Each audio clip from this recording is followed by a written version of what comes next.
mga kagalang-galang kong kasama at mga karespeto kong mga kasama, meron po akong naiwang usapin kahapon sa ating sesyon. Tungkol po ito sa asal o decorum ng isa sa ating kasamahan. Kaya naman muli po akong humingi ng pagkakataon na makapagsalita ukol dito upang ipaalala at bigyang diin ang ating mga alituntunin dito sa Senado. Naniniwala po ako na mahalagang mapanatili natin ang respeto, paggalang at kaayusan sa bawat pagdinig at talakayan. Ayon po sa ating rules, ang sabi po dyan, Section 93, Rule number 34, Unparliamentary Acts and Language. Ang sabi po dyan, acts and language which offend a senator or any public institution shall be deemed unparliamentary. Sa wikang Pilipino, ang mga kilos at pananalitang nakakasama ng loob sa isang senador o alinmang pampublikong institusyon ay itinuturing na hindi naaayon sa kagandahang asal ng parlamentaryo.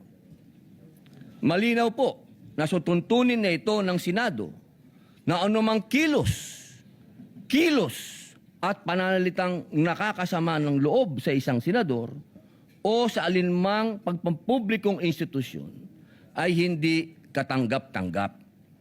Bilang sanggunian, ipapakita ko po sa inyo ang isang video ni Senador Kiko Pangilinan kung saan makikita ang isang mainit na palitan sa pagitan niya at ng isa pang nating senador at ngayon ay Senate President bilang halimbawa ng kontekstong aking tinutukoy.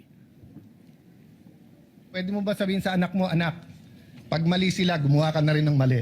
Anak, okay lang mangbastos kasi mas bastos sila eh. Anak, okay lang magbully kasi mas bully sila. Ako, hindi ko sasabihin yon. Ako, sasabihin ko, at hindi yun ang sinasabi. hindi, yun ang sinasabi mo, Mr. President, and I'm No, not yet Mr. finished. President, Kasi of course you said, tama We si beg to Tariela. disagree, Mr. President, I'm not yet finished. No? Well, we beg to So, disagree. Mr. President, this is the question. The resolution, Ayun po, nakita po natin na napakagandang halimbawa na ilang beses pong gustong magsalita ni Senator Kiko Pangilinan na hindi dumaan sa tamang procedure na hindi binanggit ang Mr. President. Pumapasok po siya sa usapan, ngunit naging magalang ang Senator Alan Peter Cayetano sa mabuting pananalita. Sinabi po niyang, I'm not finished. Kahapon po, nakita po natin ang pangbubulyaw ng ating kasama. Ang sabi po nila, tayo daw po ay balat sibuyas.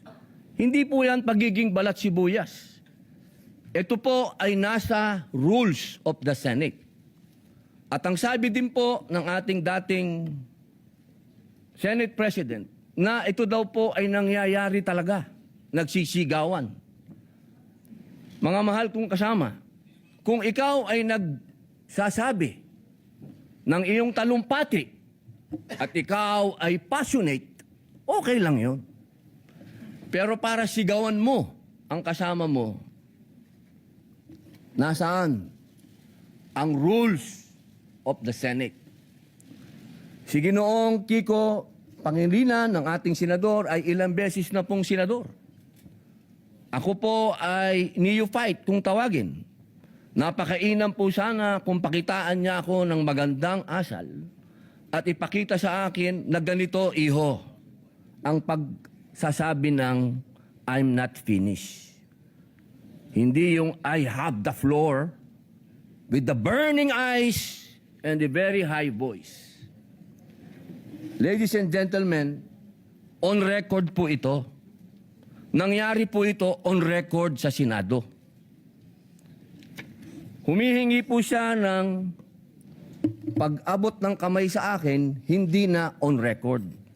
Paano ko po tatanggapin ang kamay niya? Ginawa niya yan on record. Kaya sana po, hinihingi po natin bilang pakikisa sa aking dasal na siya ay, kung siya talaga ay nais niyang mag-abot ng kamay, on record, sabihin niya mismo sa plenaryo na siya ay nagkamali. Katulad po ng ginawa ni Senator Lacson na tumayo kanina at nagsabing siya ay nagkamali. Hindi po ito usapin ng lalabas tayo sa media at sasabihin mong balat sibuyas ako. E di tapon na natin itong rules of the Senate. Tapon na natin to. Di pa natin pala susundin eh.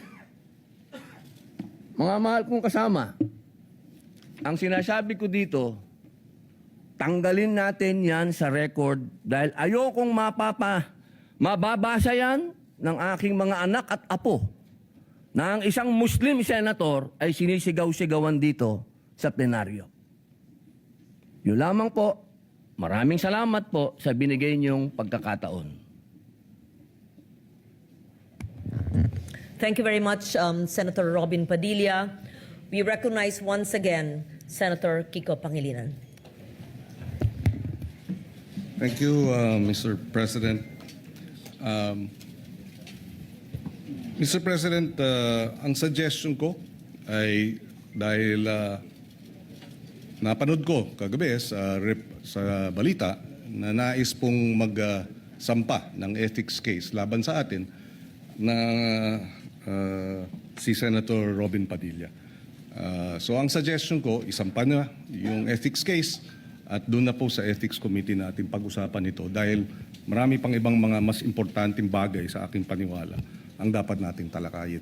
Maraming salamat po. For the record, Mr. President. Thank you very much, Senator Pangilinan. We recognize Senator Padilla once again. Wala na po siguro mas importante kung rules of the Senate ang pinag-uusapan natin. So, ang ibig pong sabihin ba niyan na hindi kayang mahumingi ng paumanhin ng isang veteran senator? Para sa kanyang pagtaas ng boses? Yun po ba? Nakikita ko po ang matamis ng ngiti ni Senator Kiko Pangilinan. Napakahirap po bang sabihin nun? At kailangan pa natin umabot sa ethics? May I suspend session first? Mga mahal kong kasama, mga kagalang-galang kong kasama,